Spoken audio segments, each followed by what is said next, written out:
Yung pag-aaralan natin ngayong gabi is the teaching of the church or teaching of ecclesiology or the doctrine of ecclesiology. Na kung saan ito po ay introduction lang kasi ito ay tatakilin o itatakil dito dun sa susunod na subject, I think sa second sem. Ito po ay kukunin sa loob ng isang sem.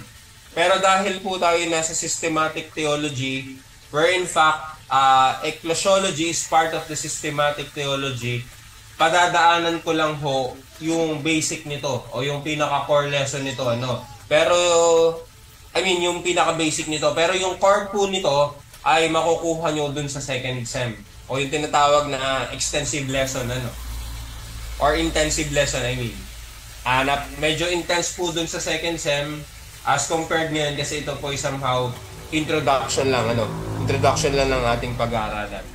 Sige po, share ko lang po yung aking PDF.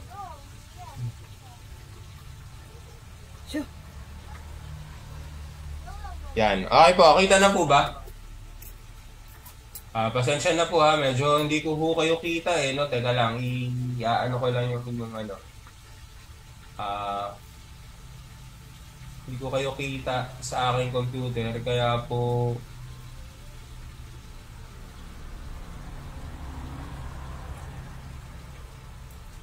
anyways, okay na yan. Sige po. Yan, kita na po. Hoping na malinaw po, Sige po. So, punta po tayo dito sa topic natin ngayong gabi. Doctrine of the Church or Teaching of Ecclesiology. Well, alam na ho natin naman yan Alam nyo na ho din yung isi-share ko ngayong gabi na kung saan very common sa atin kapag sinabing church means ecclesia, from the Greek word, something like that, na kung saan alam na po natin yan, lalo na po kayo dito. Kaya lang ho, tignan natin talaga somehow, yung somehow basic niya talaga na kung saan hindi ito naturo nung kabataan ko Pero ngayon, mapapagbulay-bulay natin, ma-meditate natin kung ano ba talaga yung ibig sabihin ng church, So, our word church, like its cognate, pag sinabing kirche, or kirk, or kirk, or kuryakon, ang ibig kong sabihin nito ay house of the Lord. Then, in the New Testament, the word ecclesia is used of a public assemblage summoned by a herald. So, in the Septuagint, however, it means the assembly or congregation. Alam niyo ho, yung word na ecclesia or church is very common po sa New Testament. Pero it doesn't mean na kapag nagsabi or ginamit yung word na ecclesia or church in English sa New Testament, ibig sabihin, it is the house of the Lord. However, kapag nagsabi ng ecclesia, ang ibig kong sabihin nito ay assembly o pagtitipon. So, ibig sabihin, pag sinabing pagtitipon, kapag may isang gagawin, alam niyo po kasi nung panahon na to, medyo magulo politically speaking din ho.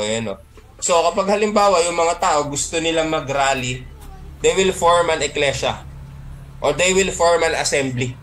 Magkakaroon ho sila ng pagtitipon na kung saan pag-uusap-usapan nila yung gagawin nila. Pupunta sila sa mga mataong lugar and then they will talk. So that is ecclesia or other terms is assembly. However, ginamit po natin ito sa Christian doctrine, itong assembly o yung ecclesia o yung tinatawag somehow na pinaka-common natin ngayon, the church. Ang tawag, So, sabi dyan, especially when gathered before the Lord for religious purposes. Accordingly, it is used in the New Testament for the congregation, the living God assembles about His Messiah, Jesus. Pero ang nakakatuwa ho nito sa kabilang banda, yung mga nakakilala sa Panginoon na sineran in the New Testament, in the early church, they always gathered or they always form an assembly. Kaya yung assembly na ginagawa nila, yung pagpo-form nila sa isa't isa, na kung saan ang ginagawa ho nila, nagkakantahan sila, they are talking about Jesus. Kaya na-form yung assembly na yon, na-form sila as a church. Okay? Thus, the church is God's spiritual family. So sabi ko nga po kanina, alam naman po natin na kapag sinabing church, it is a spiritual family. The Christian fellowship created by the Holy Spirit through the testimony to God's mighty acts in Christ Jesus. Wherever the Spirit unites worshiping souls to Christ and to each other, there is the mystery of the church. So, okay po. So, at least po, ito lang po yung pinaka-basic niya, no? Ngayon po, punta na tayo dun sa definition of the church. So, the definition of the church, more fully stated, the one church of God is not institutional. So, inuulit ko po ha, the one church of God is not institutional. So, ano ho bang ibig sabihin pag sinabing ang iglesia o ang assembly ng Panginoon ay not institutional? Ibig pong sabihin niyan in layman's term, wala pong sinasabing specific na grupo o walang sinasabing specific na religion. As long as na ang mga believers ng Panginoong Jesus ay nagtitipon-tipon. So wala ho ditong special mention. Kasi the Church of God is not institutional. Kaya po kung ating iisipin, kung ating titignan ngayon, ang daming pangalan ng organisasyon. O may iba't ibang pangalan ng organization. Just like for example, Christ Grace Ministries, Jesus Reigns Ministries, Jesus is Lord, so on and so forth. Napakadami pong pangalan. Ito po ay somehow institution toward the world to come. So, pag sinabing church, it is a process of growth. Growth saan? Of course, syempre, sa darating na panahon, pag-aaralan natin the age to come as well as growing in the knowledge of the Lord Jesus Christ. Ano ho? Kaya kapag iisipin nyo, even though we have different names of organization, kaya madaming nagtatanong no? Bakit ba ang daming mga born again? Bakit iba-iba pa yung mga born again churches? Actually, hindi naman talaga iba-iba. We are considered as Catholic Church na nagkaroon ng local church. So we are part of the universal church na tayo ay local churches na. So pag sinabing local churches, from a universal perspective, yung malawakan na kung saan nagkaroon tayo ng mga lokal. Kaya yung mga lokal, it is composed of maybe wala naman hong sinabing numbers, but somehow it is a small group.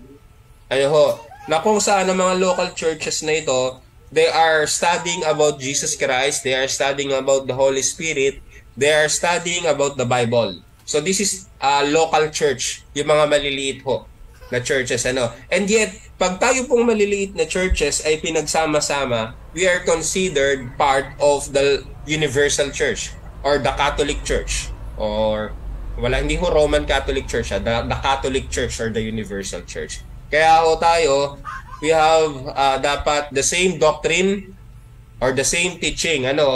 Nakakalungkot lang ho somehow minsan sa atin ay tayo yung nagdedebate. May mga group ho kami ni Pastor Derek na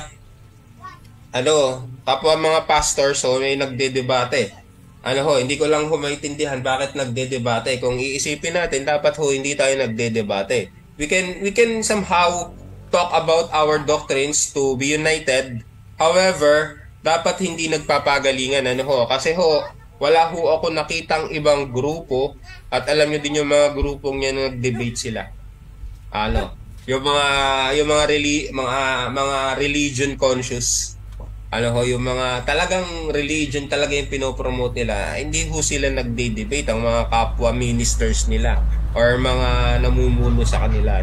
Pero sa atin sa grupo natin ay magkaka-debate pa minsan, di ba? Minsan Pentecostal sa Pentecostal, Evangelical sa Evangelical, Baptist sa Baptist, Evangelical sa Baptist, Baptist sa Pentecostal. So nagtatalo-talo, Hindi ko rin maintindihan somehow. Pero okay lang ho yan sa una kasi ganyan din ho ako nung una. Parang mahilig din ako makipagtalo. Kaya lang, as we grow in the knowledge of God, natutunan natin na hindi pala dapat ganun. Dapat pala tayong mga minister, dapat pala tayong mga lingkod ng Panginoon.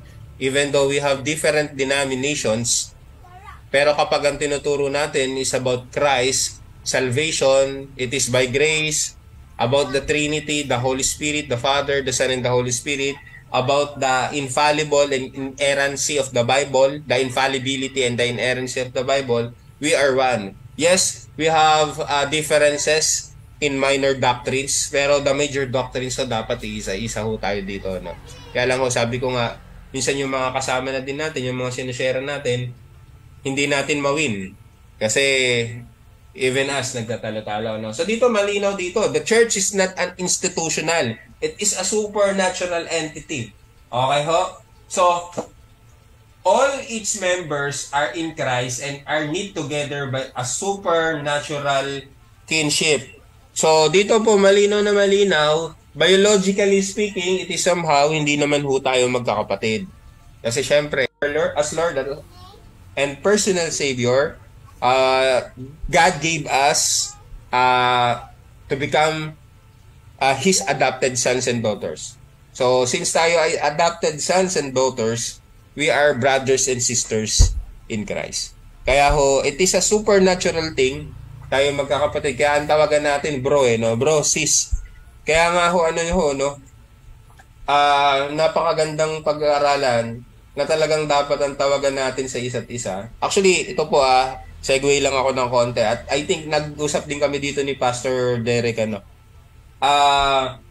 wala naman ho talaga title sa ating mga namumuno. Alam niyo ho, hindi naman talaga dapat tayo, or kaya sabihin na natin, hindi dapat nating gawing panghawakan yung title natin, just like for example, Pastor Job, Reverend Job. It's a good thing kasi nandito tayo sa mundo, no? We use that title for in papers, something like that. Pero pag tayo ho yung magkakasama, alam niyo ho, we preferred na tawagin niyo kaming Brother Job. Kasi ito po yung pangalan na kumbaga ay ibinigay sa atin ng langit, For example, si Brother John, si Sister Rosemary. Why? Because we are brothers and sisters in Christ. Kasi supernatural kinship po yan, And yet, alam niyo ho, pag tinatawag natin ng isa't isa na brothers and sisters, the essence of church is nagiging visible ho sa atin. Na tayo ay pinagbuklod-buklod ng Panginoon sa iisang layunin. At alam niyo ho, whether you like it or not, hindi ko ho kayo kilala personal, hindi ko pa rin ho kayo nakikita personal. Pero alam niyo ho, there's a supernatural thing na kung saan, alam ko, mga kapatid ko kayo sa Panginoon. Kaya nga sabi ko nga ho, even though we have differences in some minor doctrines, in some minor teachings of Christianity, but on the major part, we are one, we are united. Okay ho? Next, all their gifts and activities continue Christ's works by the power of the Holy Spirit, originate from Christ, and are coordinated by Him to the final goal. Then the church will appear in the age to come as the one people of God united in one congregation before the throne as the one celestial city, the New Jerusalem. So dito ho, so darating po yung panahon na ang mga mananampalataya ng Panginoon ay natching ako, wait lang po. Magtitipon-tipon tayo, magsasama-sama tayo, So, of course, the final goal natin. Okay ho? Yung final goal natin, of course, is to glorify the Lord Jesus Christ. Okay? And next, the marks of the church. So, ito po yung somehow palatandaan or sabihin na nating marka ng isang church. So, the Lord brings and keeps His people in covenant fellowship with Himself by His Spirit and His Word. His voice is heard in the proclamation of His Word, and His acts are seen in the administration of His sacraments. But before anything else po, kaya ho, tanggalin na ho natin sa isip natin yung halimbawa, for example ho, ako na lang ho yung halimbawa. Halimbawa ho, may tinurian ako for how many years? Tapos, nag-serve naman siya, naglingkod siya sa Panginoon, and yet, masasabi kong asset siya. Asset siya, ng ministry. Asset siya ng organization. Ngayon ho, yung trinain ko ho na yun na kung saan nag-invest ako ng oras, nag-invest ako ng buhay. And yet ho, dumating siya dun sa part na gusto niyang maiba naman. Sabihin na natin maiba naman. Alam niyo ho, sa part ko, syempre masakit ho yun. Kasi syempre, alam niyo ho yun, siya na yung aking, kumbaga, second in command, for example. At na-train ko na siya, makakatuwang ko na siya sa ministry. Pero pag dumating ho yung time na kunyari itong ni-raise kong ito ay gusto nang mag-grow din, gusto nang, alam niyo ho yun, hindi ko masabi yung exact term, pero gusto niya na sabihin na nating mag-separate na kami. Alam niyo ho, i-release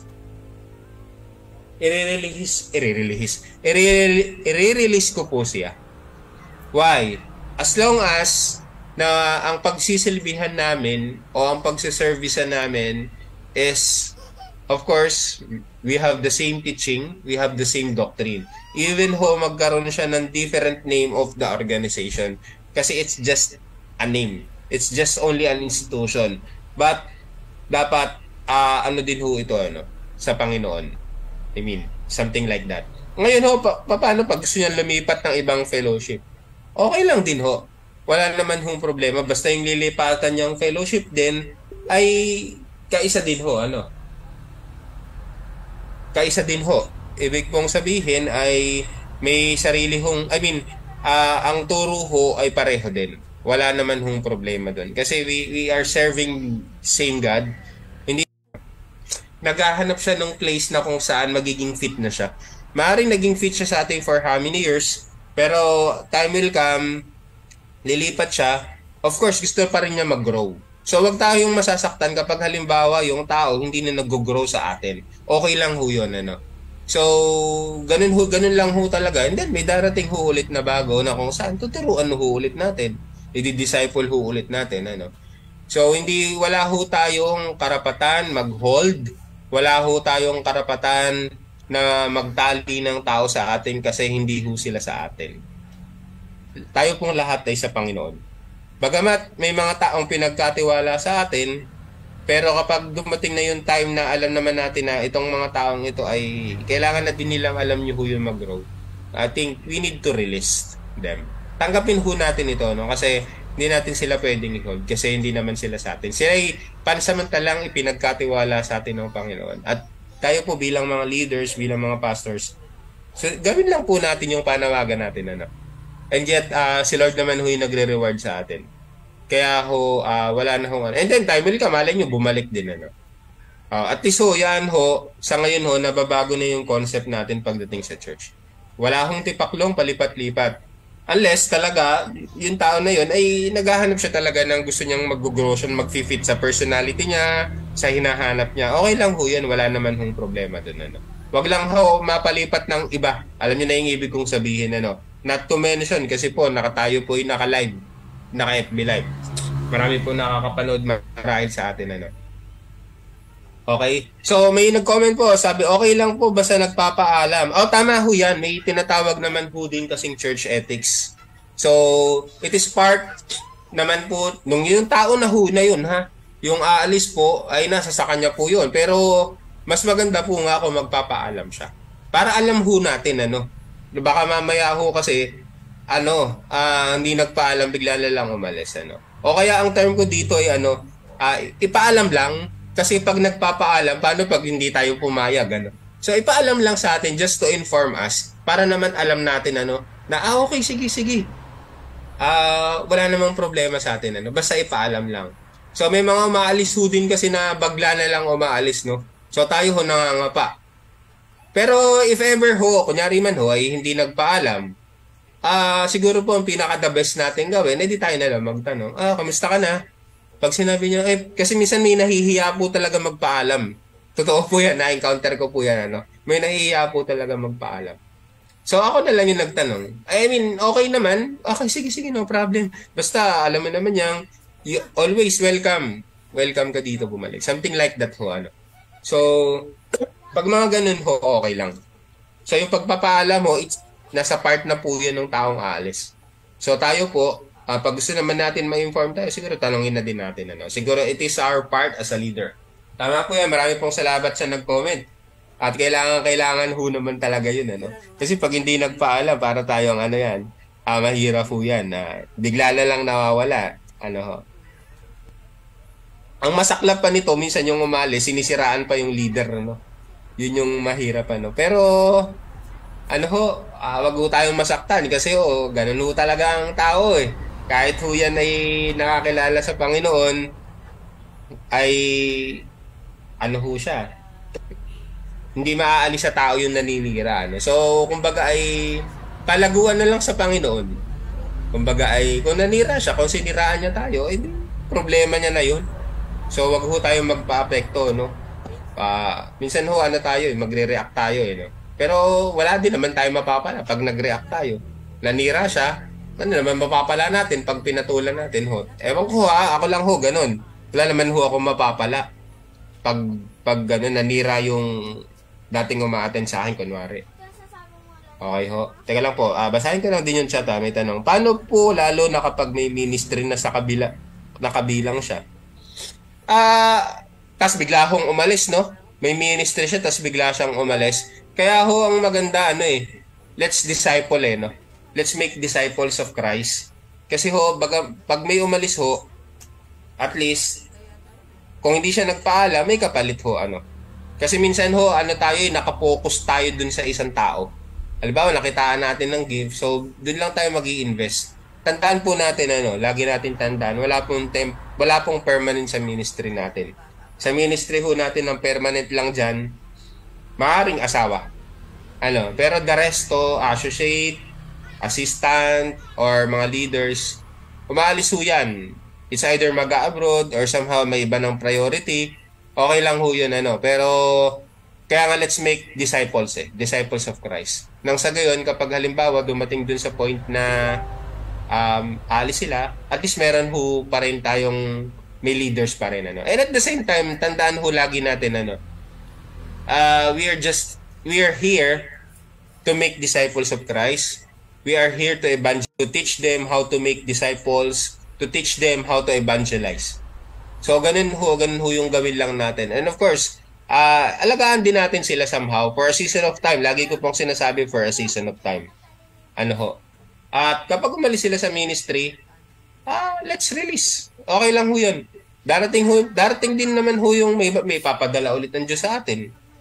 Ganun lang ho yun palagi, ano.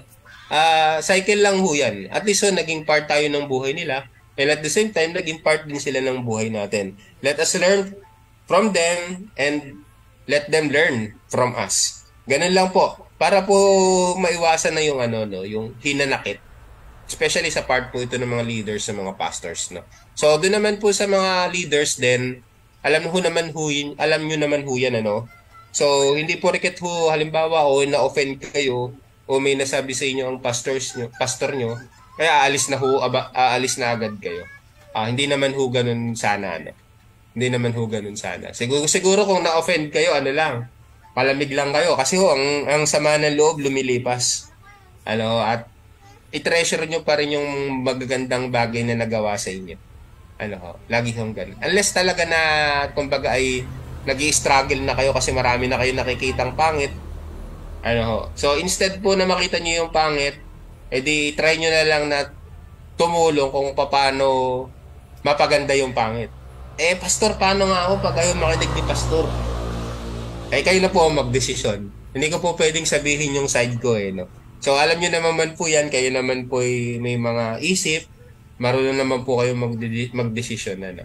So, kayo na po yung magdi-decide dun sa part na yun. Okay po ba? Pero, ang masasabi ko lang po, try to make an ambience of peace. Kasi po ako po ay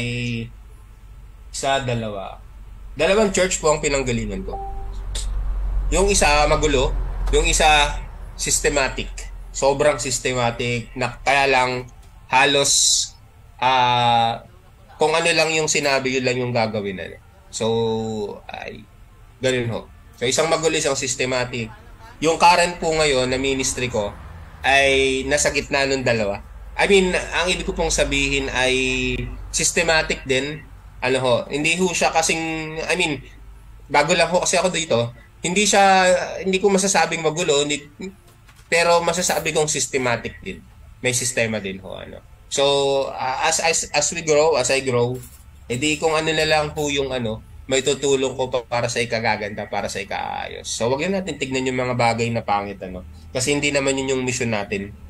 'Di ba ho? Ang mission ho natin is to share the gospel, to preach the gospel, and make disciples, and to take care of the people of God. Okay ho? Basahin ko na ho. Ayan, maganda ho ha. Nagko-comment po kayo. Na? I really appreciate ho yung inyong pagko-comment. So, tuloy ko lang po. The marks of the church. The Lord brings and keeps His people in covenant fellowship with Himself by His Spirit and His Word. His voice is heard in the proclamation of His Word. O, yan ho ha. His voice is heard in the proclamation of His Word. Okay, so baka po may mag-claim dito na habang nagpipreach siya, sinabi sa akin ng Panginoon. So ingat po tayo doon. Nasabi ko na po ito last time. Ano? His acts are seen in the administration of His sacraments. Accordingly, with prayer and praise, these are the marks of the visible church. The means the Spirit uses to bring individuals to personal faith and to nourish believers in the corporate worship of the Christian community. As they receive God's promises, He forgives the sins of His people and seals them with His sacraments for the world to come. So, yan po yung marks o palatandaan ng isang assembly, ng isang pagtitipon ng Panginoon. Ano? Pagtitipon para sa Panginoon. Tayo ho ay nananalangin, tayo po ay nagpupuri, tayo po ay nagkikinig ng Kanyang salita, nag-aaral ng Kanyang salita. We are practicing the sacraments of the church. And at the same time, as God forgive us in all our sins, siyempre po, normal ho sa isang samahan, tayo ho ay iba't ibang uri ng tao. Normal ho na magkakaroon ho tayo minsan ng hindi pagkakaunawaan. Inuulit ko po ha, hindi po natin tinatanggal ito dahil tayo po ay magkakaibang tao. Ang pino-point out ko po, despite na tayo ay magkakaibang tao at magkakaiba somehow yung ating prinsipyo, ay magkasundo ho tayo dun sa kung saan hindi tayo magtatalo-talo. At kung sakali man na magkaroon ng pagtatalo-talo, hanggang dun lang. Okay, nagtalo, tapos na yun. Lumilipas ho naman yun eh. Okay ho. So, the biblical history of the church. So, the existence of the church is a revelation of God's gracious heart. O malinaw na po dyan na the existence of the church is a revelation of God's gracious heart. The Father chose His eternal Son to become the Savior of sinners. Yes, correct? The Messiah of the whole Israel of God. In Him, God chose the people for His own possessions and called individuals into His fellowship. Kaya ho, ang pinaka-right term sa atin is fellowship. Or assembly. So this one, people of God includes the patriarchs, the congregation of ancient Israel, Jesus and His disciples, the primitive community of His resurrection, and the Christian church. Okay? So, for God's people, the Old Testament period was the dispensation of promise. The New Testament, that of fulfillment, Jesus Christ revealed not a new God, but a new way of worshiping the same God. So, malinaw ho dito na sinasabi, in the New Testament, the fulfillment, it is the fulfillment of the Old Testament. It is the foreshadow of the Old Testament. So, kaya ho, wala hong binago. I mean, in the Old Testament, sa New Testament, wala naman hong binago sa Old Testament. Pinulfilled ang nasa Old Testament. For example, new way of worshiping the same God. The same God in the Old Testament is the same God in the New Testament. However, the way of worshiping God in the Old Testament and in the New Testament is somehow have differences. Okay ho? May pagkakaiba ho. Pero it doesn't mean na may pagkakaiba ay nagbago din ng Diyos. Magkaiba po yun ha. The same God or God is the same yesterday, today, and tomorrow. So ang Diyos ho ay hindi nagbabago-bago. But we can change the way we worship God. Kaya ho, yung mga kapatid natin dyan na solemn, okay lang ho yan. Yung mga kapatid natin dyan na ang way of worship nila is rakrakan, okay lang din ho yan. Yung mga kapatid natin dyan na talagang contemporary, okay lang din ho yan. Wala hong masama dyan sa mga yan. Why? Because we are worshiping the same God. Unless iba na yung God na worship nyo, no? O natin, But I think lahat naman tayo dito, we are worshiping the same God. So in the Old Testament, magkaiba ho, magkaiba. Somehow. So pag may violent reaction po kayo sa sinasabi ko, you can chat in the chat box, Okay po. Open naman po ako dyan. So tuloy ko lang po. So for God's people, ito na, dito tayo, In the Old Testament, it is the whole assembly of the congregation of Israel who hear the law, who sacrifice the Passover lamb, with whom God makes the covenant at Sinai, for whose sins expiatory sacrifices are provided, who are holy nation to praise God. So, may mga verses naman po dyan. You can look at it. Other New Testament passages also recognize a unity with the Old Testament people of God. So, the messianic expectation of the Old Testament includes the formation of a faithful new Israel. In Christ, the Old Testament, God speaks so that the New Testament church is the fulfillment of the Old Testament congregation. So, ito na nga po yung sinabi ko kanina. So, the several steps in the formation of the new Israel of God include the calling of the disciples to gather a sheep about their shepherd. So, ito po napakaganda, Several steps in the formation of the new Israel of God include the calling of the disciples to gather a sheep about their shepherd. So, alam niyo po, bagamat ito ay ginawa ng Panginoong Jesus in the New Testament, tandaan po natin we are also considered a sheep. Kahit po may mga pastors sa atin dito, we are sheep pa din. Okay ho? Na kung saan ang ating pag-uusapan is about the shepherd. At alam naman natin, the Lord is our shepherd. Okay po ba yun? So we are considered a sheep pa rin po, Kesa na po, inubo ko. However, dito po sa binabasa natin, the confession of Peter, the Last Supper, Supper talaga, The Last Supper, the cross, the resurrection, Pentecost, and the sending out of the apostles as eyewitness of the resurrection. Jesus bound the disciples not to the Torah of the rabbis. Ito ho, napakaganda Jesus bound the disciples not to the Torah of the rabbis, nor the ideas of Socrates, but to himself. Okay ho. So, ibig pong sabihin, ang ginagawa ng Panginoong Jesus sa mga disipulo niya in the New Testament o nung panahon nila Peter, nila John, is ilapit itong mga taong ito sa kanya mismo. Likewise din ho sa atin sa panahon natin ngayon. Tayo ho, we are bound to Jesus. Because we are disciples of Christ, we are bound to Jesus. Hindi ho tayo bound sa mga pastors natin. Ito po sinasabi ko kasi po ay ma-pastor din. Tayo pong mga pastors, we are catering people not to draw near to us, but to draw near to Jesus. Okay ho? Kasi ho, minsan ang nangyayari, which is ako ho, personally, naka-witness ho ako. Para na hong ang pastor ay pangalawa sa Diyos. Hindi ho masamang mahalin ng pastor at tinuturo din ho natin yan. Kinakailangan nating mahalin yung pastor natin. Ho mismo So, it is a wrong ideology, it is a wrong teaching. Na hindi porket sinabi ni pastor, hindi na mababali. Ang sinabi ng pastor ay hindi mababali. Ang sinabi ng pastor, ito masusunod kasi pastor. Kasama ho, kapag halimbawa wala namang wala naman hong masamang sinabi si pastor, alam nyo din ho yan eh. Ano?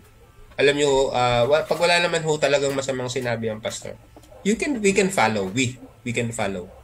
Pero pag ang dating na ho ay, ano tawag dito, ano nga yung term doon? Hindi ko maisip yung term eh. Mamaya ho babalikan ko. Yung parang manipulation na yung dating. Manipulation na ho yung dating. So, dun ho medyo kakaiba, no? Medyo mahirap hong sundin yun. Pero kapag halimbawa, sinasabi ni pastor, maglinis naman ho tayo dito ng chapel. Baka ho, pwede naman ho. Okay ho, sumunod po tayo doon. May ano po tayo, may gagawin po kasi tayo activity. Hinihingi ko po yung suporta nyo kung okay lang ho sa inyo. Pero kapag si pastor sinasabi, oh, ikaw, dapat ganito ka. Dapat magbigay ka ng 50%. Ngayong buwan na to, yung 50% ng sweldo mo, bigay mo sa ministry. Yan, kasi pag di mo binigay, sayang, pinagpapala ka pa naman ng Panginoon. Ano? So may mga ganyan ho eh. No? Buti na lang wala ho dito sa grupo natin ng ganun. Ano? So halimbawa, sinabi ni pastor, kailangan mo mag-share ng word, kailangan mo mag-evangelize. I think tama ho yun ha. Kailangan ho naman talaga yun. So wala hong mali dun sa mga ganong bagay na sinasabi ng pastor. So alam niyo naman ho yung sinasabi kong hindi karapat dapat. Pero pag sinabi ni pastor, dapat sa akin ka lang loyal ha. Sa akin ka lang faithful ha. Dito ka lang sa ministry natin magsuserve ha. Bawal mong i-share yung talent mo sa ibang church. Para pong sablay na ho tayo. Sorry for the term ha. Pero sablay ho yun. Ano ho? Pero sa part naman ho ng tao, wag naman ho sana magkaroon ng conflict kasi may commitment ho tayo. So pag halimbawa Sunday, for example, tumutugtog tayo sa church. Tapos gusto tayong hiramin ng ibang ministry. Syempre ho, alam naman ho natin ang commitment natin ay dun sa Pero pag halimbawa po after the Sunday o kaya after the service, hapon, hiniram tayo, wala naman ho masama dun. We are just helping them. Lalo na ho pag mga nagpapasimula Okay lang ho yun. No problem ho dun. For me yung mga ganong bagay. Ewan ko lang ho sa inyo, Okay?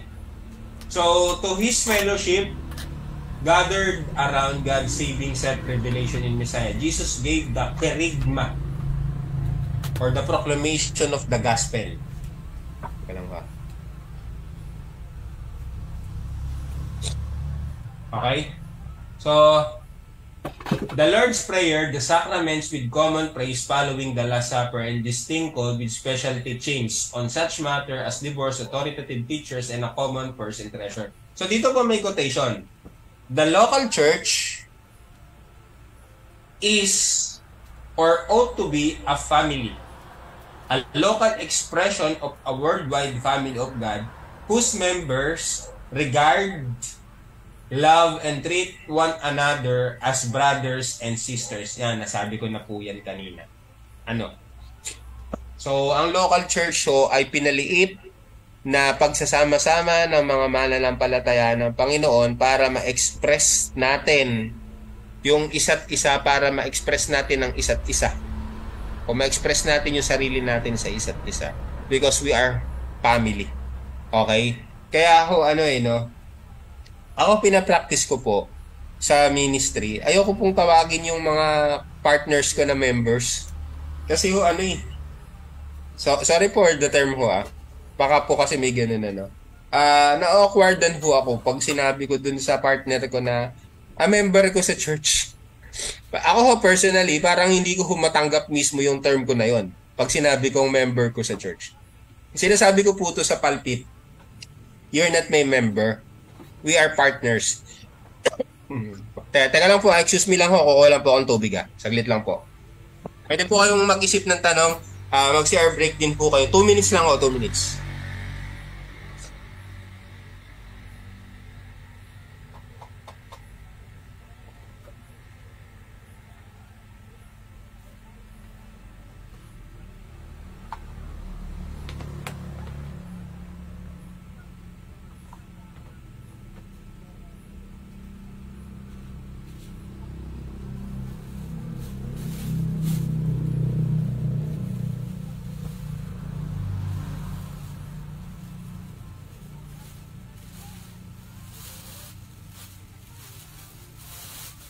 Okay po. Okay, nandito na po ako. Kumuha lang po ako ng tubig kasi medyo, teka lang, baka mabuhusan itong Bible ko. Ayan ho. So, katulad nga yung sinabi ko, let us treat one another as brothers and sisters all.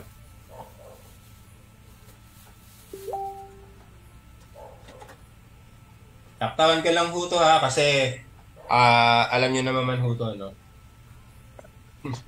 Okay? So, the nature of the church. Ano yung kalikasan ho ng fellowship o ng assembly? The nature of the assembly. Paul speaks of the whole and of each local group as the church. Even as he used this term for a household of believers as well. As for larger gatherings, thus, it is not the addition of churches that makes the whole church. So, hindi ho sa dami yan, ano? Hindi ho sa dami. Nor is the whole church divided into separate congregation. But wherever the church meets, ginagawa din ho natin ito, no? O pinapractice natin ito, ano?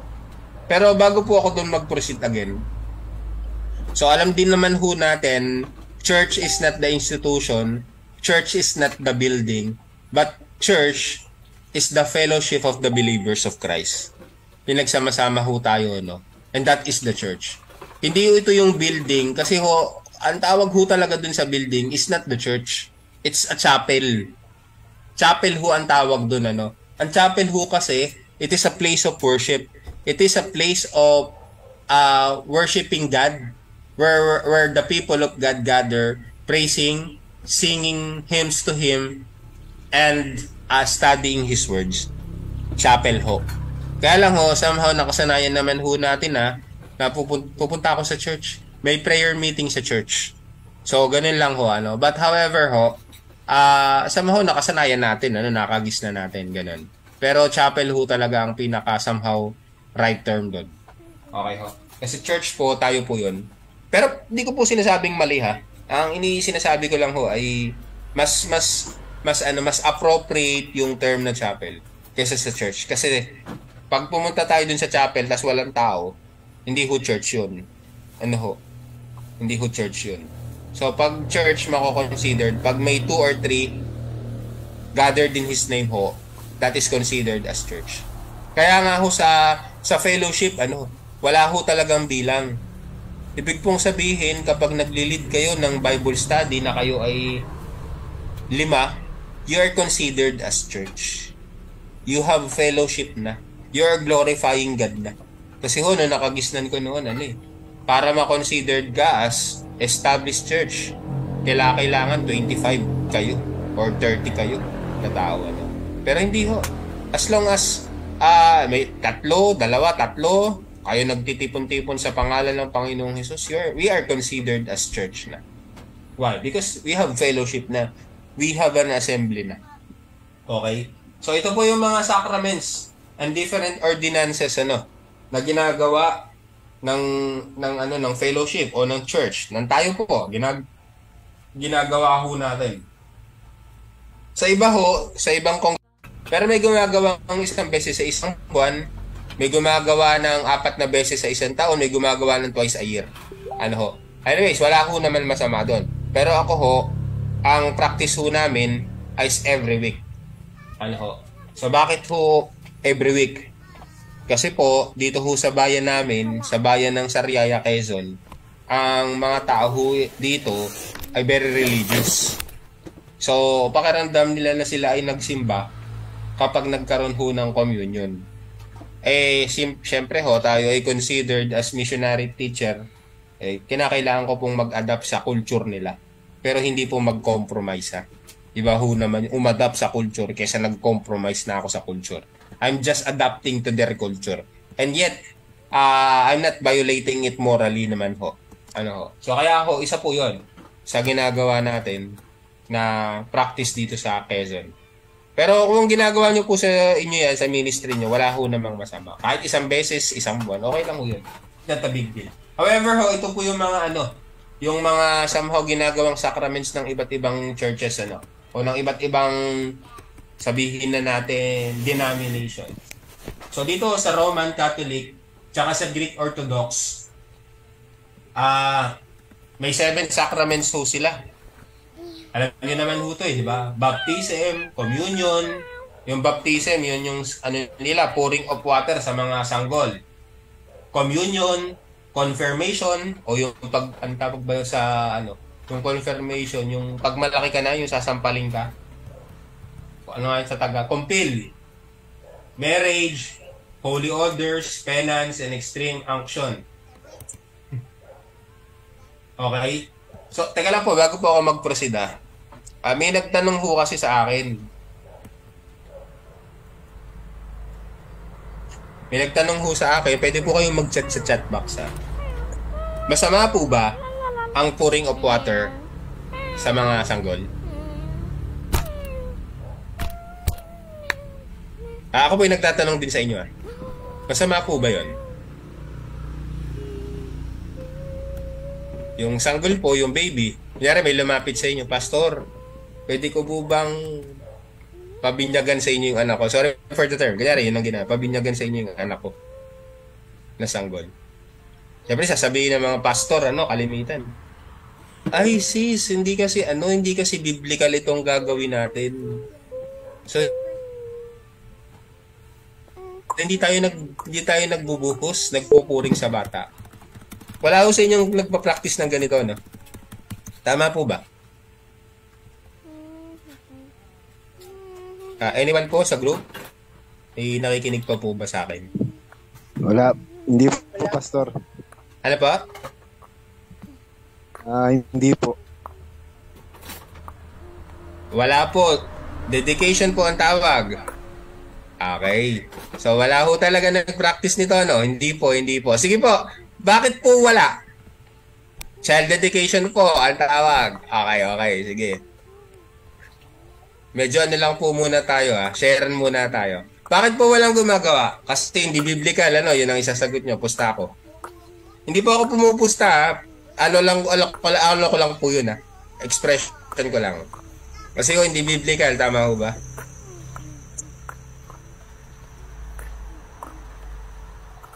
Tama po ba? Yes po, Pastor. Okay po. Sige po, may mga ilan pong sumagot. Okay, yan. Salamat po sa inyo, So, ang child dedication po, alam niyo po ba yung purpose ng child dedication?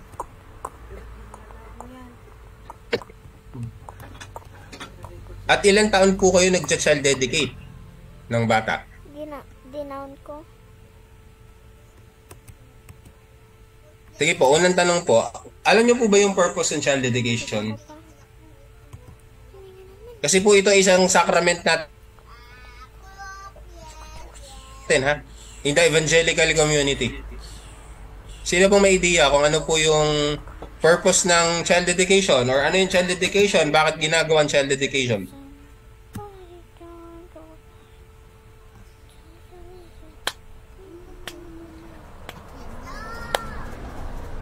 Anyone po sa group? Share your thoughts po. Ako po, Pastor. Sige po, Pastor Roel, share po. Bilang pagbabalik po sa Panginoon, bilang paghahantog ng kanyang kaloob po sa atin. Kasi ang sabi po sa awit 127 verse 3 na ang mga anak daw po ay kaloob mula sa Panginoon. So, parang i-return po sa kanya na ito ay regalo lang po sa Panginoon, pinagkatiwala sa atin. So, we dedicate it to God, that we still give the rights to God because yun po yung pag-aari ng Diyos na ibinigay po sa atin. Okay po. Salamat, Pastor Ruels. Other po, iba pa po. Alam po, Pastor. Okay po, salamat, Pastor Ruel. Iba pa po.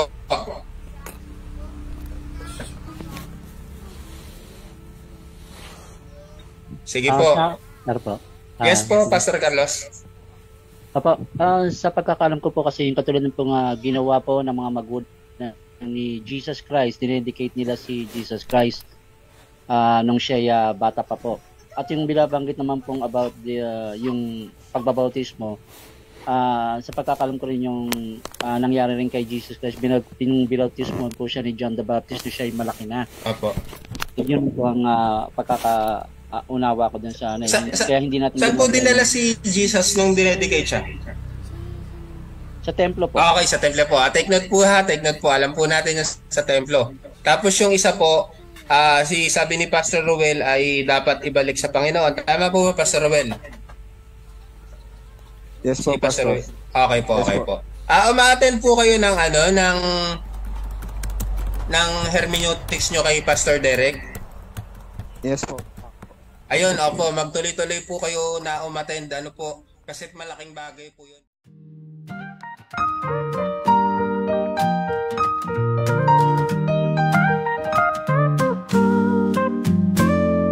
Sa Mobile Bible School, tayo'y nagtitipon online.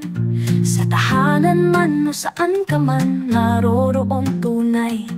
Kaalamang makalangit at biblikal na aral ay makulay. Sa biyaya ng Diyos tayo'y lumalago sa buhay. Karunungan at lalim sa pananampalataya. Sa Mobile Bible School, ito'y abot kamay na. Sa bawat aralin, tayo'y natututo sa teolohiya at biyaya. Sabay-sabay ay lumalago tayo.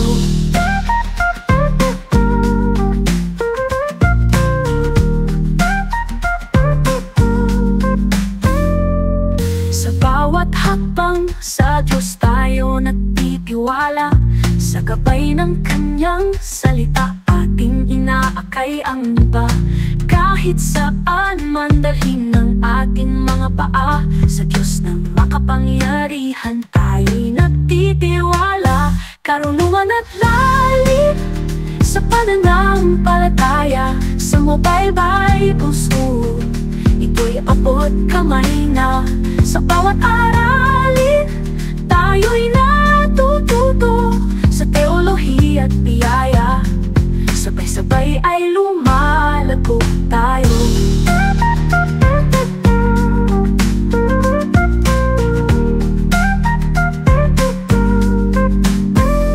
Ang pag-ibig ni Jesus ay walang hanggan.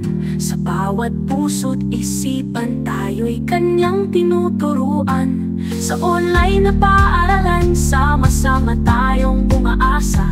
Sa kaluwalhatian ng Diyos, tayo'y nagkakaisa. Karunungan at lalim sa pananampalataya.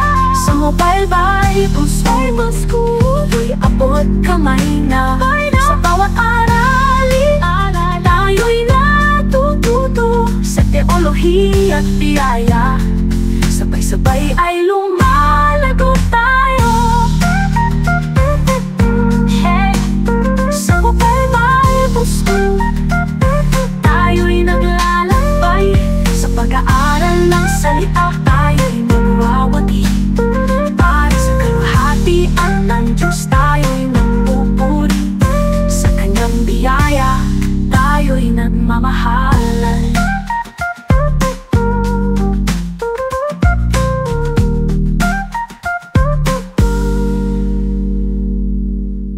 Ang pag-ibig ni Jesus ay walang hanggan. Sa bawat puso't isipan, tayo'y kanyang tinuturuan. Sa online na paaralan, sama-sama tayong umaasa. Sa kaluwalhatian ng Diyos, tayo'y nagkakaisa.